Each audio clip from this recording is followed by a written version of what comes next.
isang construction investigator, isang civil engineer, si Engineer Yuri Pascual, and balita ko, napuntahan doon yung construction site, tiningnan niya at nakapag-imbestiga siya. Tingnan natin kung ano yung kanyang reaksyon na take away tungkol dito sa pinag-usapan nating issue. Engineer Pascual, magandang hapon po, sir. Hello po, magandang hapon, Senator. Salamat po sa pagpapaunlak sa aming paanyaya na kayo po'y imbitahan namin dito sa usaping ngayon tungkol sa gumuhong building sa Angeles City, Pampanga. Sir, anong take away nyo dito, Engineer? I-clarify ko lang, Senator, no? Ako hindi nakapunta mismo doon sa loob ng ginagawang gusali or doon sa gumuhong gusali. Ano? Opo. Ako ay nandun lang ako sa labas. So, Okay. yung ang aking take away doon, kahit hindi ako nakapunta, ang first thing kasi na gagawin ng isang investigator ay i-check yung plan. Plan, okay. Yes. Kung nagtutugma ba yung plans versus doon sa existing. Kasi baka mamaya, yung construction methodology or yung materials na ginawa ni contractor ay substandard pala. Doon kasi matcha-check yun, Senator. Okay. So, dito po, sa palagay nyo, ano yung mga ibang factors that contributed doon sa dahilan para gumuho po yung building? Actually, unang-una, possible yan na parang tinipid yung project. Wala kasi kung hawak na dokumento eh. Oo. Hindi natin alam yung mismong blueprint kung tama ba yung poste na nakalagay doon. Base sa picture kasi maliit. Pero wala tayong pinaka-blueprint. Kung makikita sana natin yung blueprint, malalaman natin kung talaga bang tama yung ginawa nito ni contractor. Okay. May mga nagsasabi din po, engineer, na baka hindi po nagkaroon ng proper inspection sa soil. Di ba? Meron po yung ganon? Yes, tama. Malaki ang chance na may ganon kung nagtitipid yung owner, lalo na, alam naman natin, hindi sa sinisiraan ko ang Office of the Building Officials, napakaraming city hall dito or yung mga Office of the Building Officials, yung nagpapalusot ng mga ganyan. Di ba, very important po yan, sir, yung soil testing. Kung Sobra. It is required for three-story above. Required yan na magpa-soil analysis, soil test. Kasi doon natin makikita yung pinaka-depth nung matigas na lupa. Okay. Yung soil testing, sa pagkakaalam ko, may bayad yan at may kamahalan. Kaya yung iba, nagtitipid, Yes. naglalagay na lamang para maaprubahan na. Correct. Okay.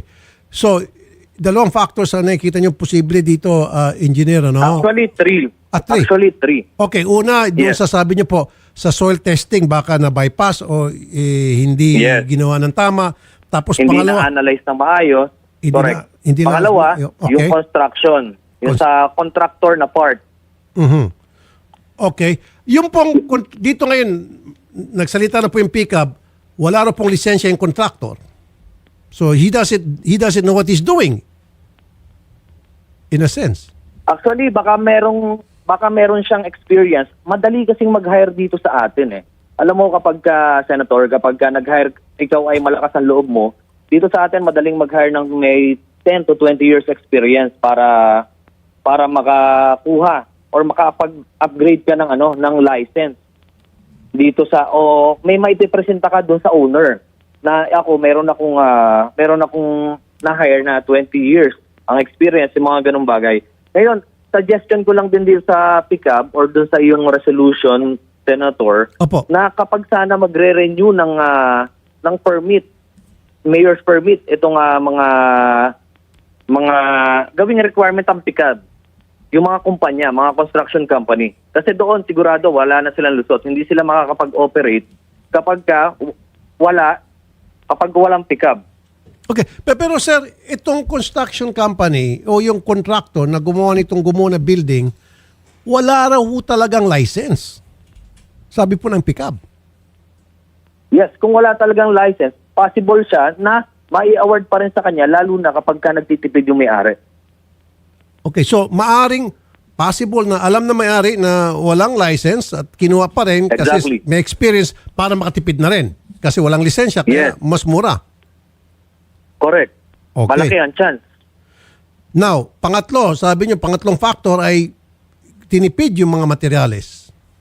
Yes, imbis na grade 60 yung bakal, gagawing grade 33. Imbis na 3,000 PSI or 5,000 PSI yung concrete, yung pinaka-strength ng concrete, gagawin 2,000. Yung mga ganung bagay. So yun po dapat ang hanapin ng mga investigador sa mag-imbestiga sa Correct. kaso ito. Yes. Ayun. Okay. So last na lang question na naman po, engineer. So base po sa inyong karanasan, ano kadalasan ang dahilan kung bakit may mga building na gumuguho, mga building na hindi tumatagal? More on contractor talaga. Kasi Contractor. yung mga engineers naman, karamihan, nagde-design yan ng safe structure. Kasi may mga factor of safety pa kami na nilalagay para masiguradong stable or may structural integrity yung tinatayong building. Ngayon, kapag ka talagang nagtipid yung contractor, mako-compensate o mako-compromise yung structural integrity nung mismong pinagagawa. Ayun. Okay, sige po. Maraming salamat po, Engineer Yuri Pascual, Civil Engineer, Construction Investigator. Sir, thank you so very much. Magandang hapon po, Sir, Engineer. Walang anuman po. Salamat din.